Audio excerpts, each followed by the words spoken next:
प्रेमाने बोला धन्यरंकारजी एवं रामकृष्ण हरी. एका सदग्रस्तानी मला फार सुंदर प्रश्न विचारला. म्हटले की महाराज, संत निरंकारी मिशनच्या संत समागम मध्ये 500-600 एकरच्या मैदानामध्ये त्या ग्राउंडवर लाखो अनुयायी येतात आणि 4-5 दिवस नेमकं काय होतं, काय शिकायला मिळतं?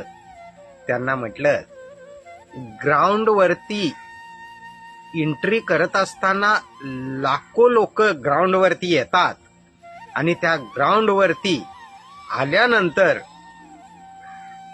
नेक बनतात, एक बनतात आणि तेच लाखो एक बनून पुन्हा वर्षभर सद्गुरू येईपर्यंत ग्राउंडवरच राहतात.